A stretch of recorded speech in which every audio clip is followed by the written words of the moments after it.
Hello everybody. आशा करता हूँ आप सभी स्वस्थ होंगे। बीआरआई इंटर कॉलेज में आपका स्वागत है। आज का हमारा टॉपिक है विद्युत फ्लक्स।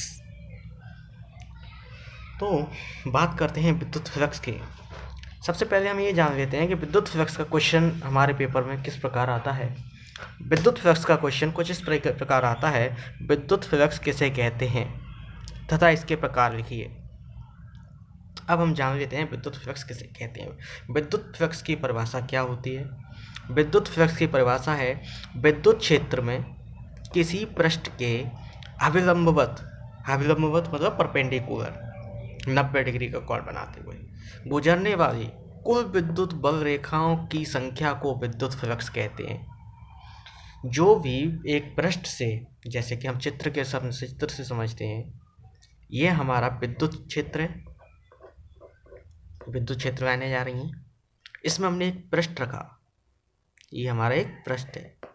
इस पृष्ठ के अभिलंबवत जो भी रेखाएं जाएंगी, इससे 90 डिग्री का कोण बनाते हुए इसके अंतर से जो भी रेखाएं जाएंगी वो विद्युत फ्लक्स कहलाएंगी। अब विद्युत फ्लक्स को हम प्रदर्शित करते हैं फाई ई से। ये एक साइन होता है, सिंबल होता है फाई ई, जिससे कि हम इसे प्रदर्शित करते हैं।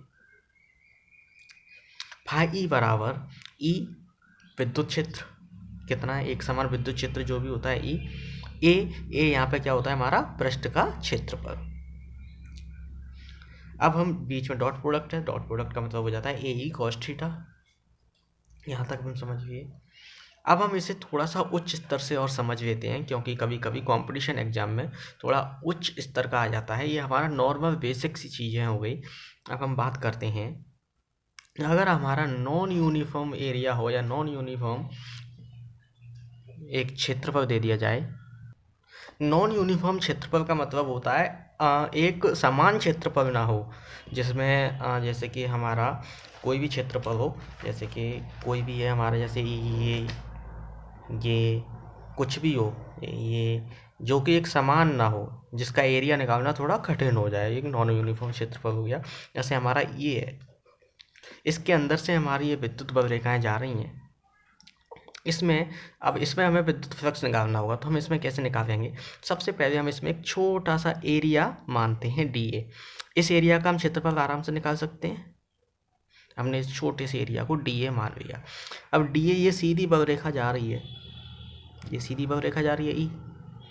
अब डी ए का हम वेक्टर देखेंगे तो इसका वेक्टर हमेशा उससे कुछ थीटा डिग्री कोण बना रहा होगा, एक थीटा एंगल पे उसका वेक्टर हमेशा जा रहा हो। ये हमारा डी ए का वेक्टर जा रहा है, एरिया वेक्टर होता है जिसे हम एरिया वेक्टर बोलते हैं।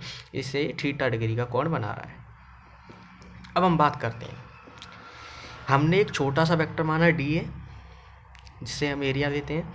अतः इसका हम अगर फ्लक्स निकालेंगे, इलेक्ट्रिक फ्लक्स या विद्युत फ्लक्स, तो वो भी एक छोटा सा ही निकलेगा, क्योंकि छोटे से का निकाल रहे हैं, छोटा सा निकलेगा। तो डी फाई ई बराबर ई क्या हो जाएगा, हमारे विद्युत बल रेखा है डॉट डी ए।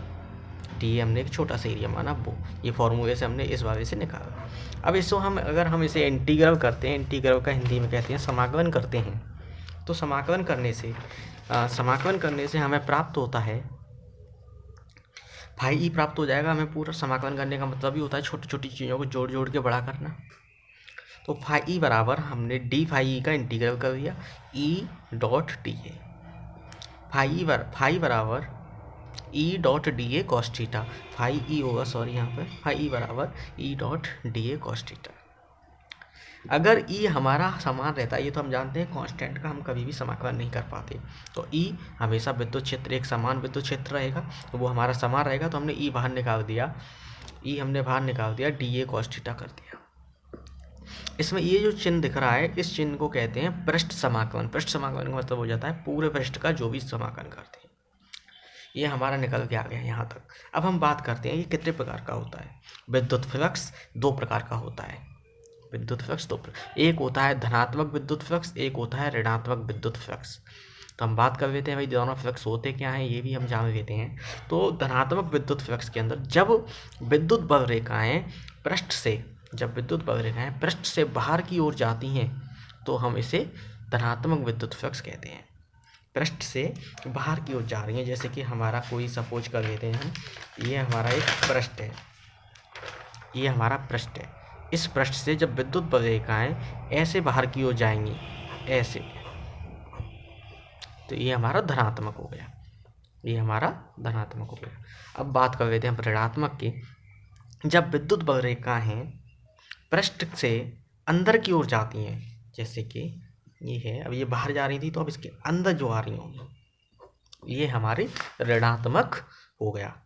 ऋणात्मक और धनात्मक समझ में आ गया। अब हम बात कर लेते हैं इसके मात्रक की, क्योंकि कभी कभी कंपटीशन वाले एग्जाम में जो आपके ऑब्जेक्टिव वाले होते हैं उनमें पूछ लिया जाता है इसका मात्रक और विमीय सूत्र बताइए।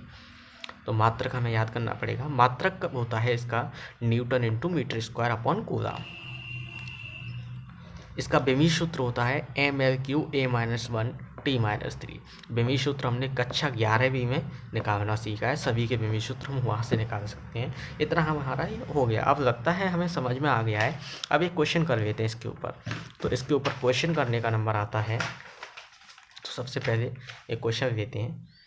हमें क्वेश्चन में दिया है एक समान पृष्ठ का क्षेत्रफल, एक समान पृष्ठ दिया है, हमें उसका क्षेत्रफल दे दिया है।